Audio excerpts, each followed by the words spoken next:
का परमात्मा घास फूस है, मिल जाते हैं। और पेट में बैठे हैं जो सुना जाता है, जो पढ़ाया गया है, हमारे अंदर बैठे हैं। तो बैठा हुआ अंदर वह घूस लेता है, का रिश्वत चाहिए उसे? आप बताओ, तुम बताओ ईमानदारी से, जब तुम्हारे पेट में भगवान बैठा है तो भगवान को रिश्वत चाहिए? क्या भगवान व्यभिचारी होता है? क्या भगवती व्यभिचारी होती है?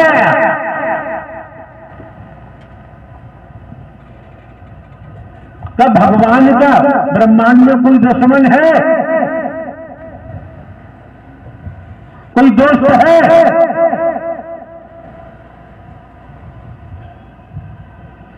जब पेट में भगवान बैठा है, किसकी निंदा कर रहे हो? किसकी चुगली कर रहे हो? किसे नीची ऊंची जाति में देख रहे हो? कबीरदास ने पहले ही कह दिया है, हम भी मेहतर तुम भी मेहतर, मेहतर ही जग संसारा है। कहते कबीर सुनो भाई साधो, कौन मेहतर से न्यारा है। सुबह शाम दिशा मैदान जाते हो, पक्के हो जाते हो, और 24 घंटे पेट में जमादार बैठा रहता है, मेहतर बैठा रहता है। किस पे उड़ी उड़ा रहे? हम भी चमार तुम ही चमार, चमार ही जग संसारा है। और कहते कबीर सुनो भी साधो, कौन चमड़ी से न्यारा है? कोई बता दे, बिना चमड़ी का हो। हम भी धोबी तुम भी धोबी, धोबी ही जग संसारा है। कहते कबीर सुनो भी साधो, कौन धोबी से न्यारा है? अरे कुछ नहीं, अंडर बियर बनियान तो साफ कर ही लेते हो कि अपने बच्चों को नरक में ले जाना चाहते हो।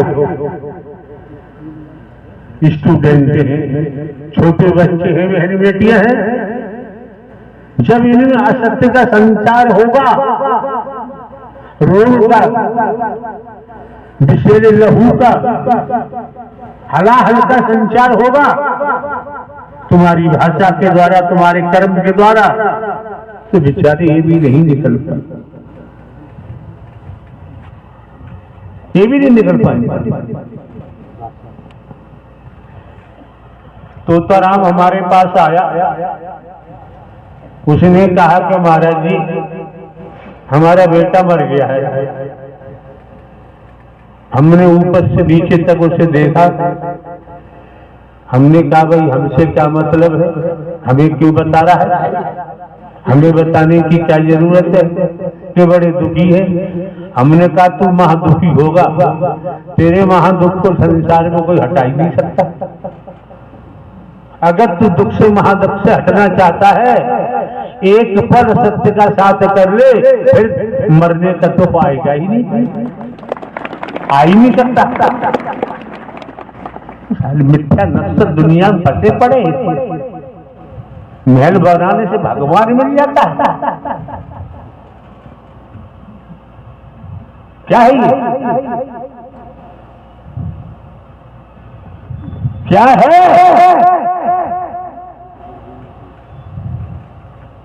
गए राजा गोपीचंद, बाबरगढ़ का राजा,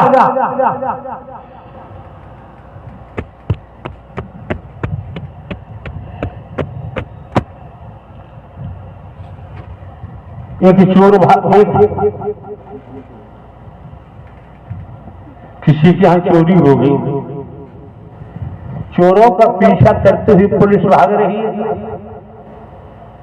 घनी जंगल की झाड़ियों से चोर भाग रहे हैं, पुलिस पीछा कर रही है। एक एक शब्द को सुनो, अन्यथा यहां मत आओ। भीड़ लगाने में हमें देर नहीं लगती है, हमें किसी से पीछा थोड़ी कराया आज तक। पावर लेके आए हैं, पावर लेके बैठे हैं, पावर से चलते हैं, किसी को भी सुनाते दिखाते नहीं कि पहली बार कहा जा रहा है।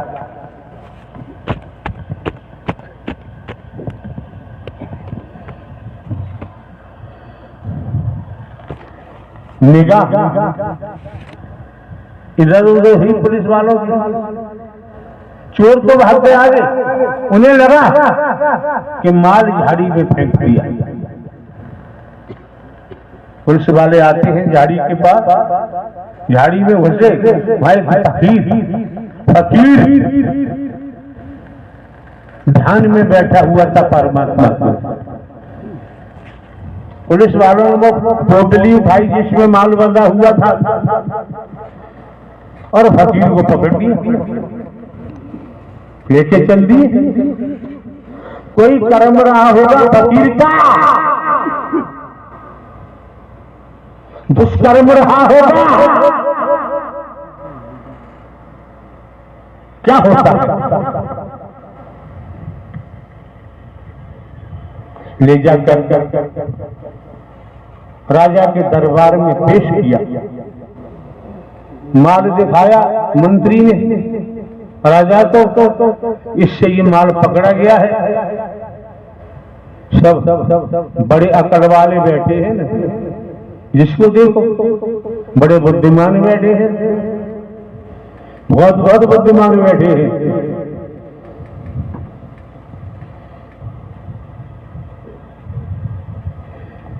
माल देखा, उससे फकीर से कहा, ये तुमने चोरी की है? फकीर ने कहा, मैं क्या जानूं चोरी क्या होती है, मैंने चोरी भोरी कुछ नहीं की है।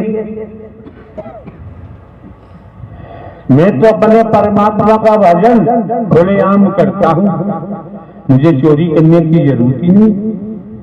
फिर भी जो भी रहा हो, कोई कतरा रहा होगा किसी का। 40 चाबुक मारने की सजा राजा ने सुना दी। चाबुक मारने वाले को बुलाया, कपड़े उतरवा दिए। फकीर तो फकीर है, नग्न और चाबुक पड़ रहे हैं। बेचारों में सोच रहा है कि मेरा कोई दुष्कर्म होगा। अच्छी बात है प्रभु, इसी जन्म में कटवा रहे हो, दूसरा जन्म लेने की जरूरत नहीं पड़ेगी। किस दुनिया में हो, दिखावा दिखा रहे हो, तुम शहंशाह हो, तुम बादशाह हो, तुमने महल बना लिए, नाश होगा, नाश सर्वनाश होगा। किस महल पे है हम, धौंक पाखंड आडंबर में नहीं है। हरि परमात्मा के नाम को जो बदनाम करेगा उसका सत्यानाश तो होना ही होना। उसे से ब्रह्मांड में कोई नहीं बचा सकता, कोई सा भी भगवान नहीं बचा सकता।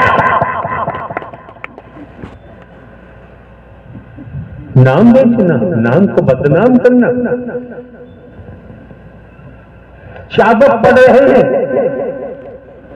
प्रभु इसी जन्म में कटवा दो, कोई कुकर्म पाप रहा होगा। चाबुक खाने के बाद ठोकर मार के फकीर को भगा दिया। तो भगा दिया, जब उसी झाड़ी में पहुंचा, वहां जाके उसे बोध होता है, आत्मिक बोध होता है, तेरा कोई पाप का कतरा था वो तो कट ही गया, लेकिन राजा को श्राप दे दिया। राजा को श्राप दे दिया, समय व्यतीत होता रहा, श्राप हावी हुआ, राजा को कोढ़ पैदा हो गया। इतिहास उठा लीजिए, इतिहास सभी ने पढ़ा होगा। राजा को कोढ़ हो गया। कुछ समय के बाद राजा की मृत्यु हो गई। समय व्यतीत होता गया। एक दिन राजा गोपी चंद की माता ने अपने बेटे को बुलाया, पास बैठाला, कहा बेटा संसार में कहीं तुझे सत्य का साथ मिलता है तो कर ले, और नहीं मिलता है तो जा गोरखनाथ के चरणों में चला जा। बेटा गोपीनाथ ने कहा, मां तुम पागल हो गई हो, मैं बावनगढ़ का राजा, 16 से तो रानियां हैं मेरी, 100 वो 1000 कन्याएं हैं। कोई दूसरा भाई भी नहीं है जिसे सौंप करके और मैं फकीर बन जाऊं। यहाँ जो आता है तोरा मांगने भी आता है, नोटों की लूट करने आता है, रुपयों की लूट करने आता है, तोरा मांगने आता है। वही तो फैला हुआ है।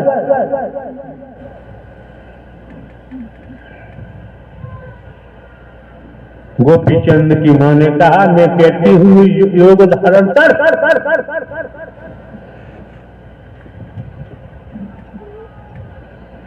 सत्य के साथ थी गोपी चंद की माता। उसने उड़द की दाल को पिसवाया, उड़द की दाल को पिसवा कर और गोपी चंद का पुतला बनवाया। जब गोपी चंद का पुतला बनवाया, जब सूख गया, तब माता ने कहा, गोपी चंद की माता ने, इस पुतले को ले जा और फकीर झाड़ी में बैठा हुआ है, उसने शराब दिया है, वो शराब पूरा होगा। शराब दिया है, पूरे परिवार का नाश होगा, सत्यानाश होगा। ये रुपया पैसा लेकर के किसकी आत्मा को दुखी कर रहा है? किसको दुखी कर रही हो? कौन से कोने में परमात्मा रहता है, कौन सी दुनिया में रहता है? कहा अपने पुतला में तेरा, मैंने जो उड़द की दाल का पुतला बनाया है, इसे ले जाकर, इस समय समाधि में है फकीर, आंखें बंद है, कुछ भूमि पर अपने पैर मिट्टी में गाड़ देना, पुतला खड़ा हो जाएगा और तू छिप जाना दूसरी साइड में। मां रास्ता बता रही है। गोपी चंद क्या पता, पुतला ले जाता है अपना, जहां फकीर बैठा हुआ समाधि में, वहीं पैर दबा दिए जिससे खड़ा रहे, और गोपी चंद साइड में हो गया। जैसे ही समाधि टूटी, गोपी चंद जैसी समाधि टूटी फकीर की, और सीधे निगाह पुतला पे पड़ी, जैसी आंखों में से अग्नि निकली और पुतला जल के राख हो गया। क्या हमको बेवकूफ समझ रहे हैं आप लोग? जमीन जायदाद तमाम परिवार, तो आप किसी से हमारा मतलब ही नहीं है, कोई लेने देने नहीं है। कहाँ नौकरी, 14-15 वर्ष पहले इंटेलिजेंस ब्यूरो गजब की नौकरी। बेवकूफ समझ रहे हैं आप लोग? हम इंसानियत से रहते हैं, इंसानियत से बात करते हैं। अब ज्यादा गड़बड़ करोगे तो इसमें से भी आग फूटेगी, बता दे। हम किसी को दुखी करना नहीं चाहते। हमारे पास आकर गंदी सियासत कोई मत करना, हमको बर्दाश्त नहीं है। हमने बातचीत भी, प्रवास पर भी हमारे पास जाने की जरूरत नहीं। हमें कोई धन दौलत की आवश्यकता नहीं है। कंचन कामनी से हमारा मतलब नहीं है, हमारा किसी से संबंध नहीं।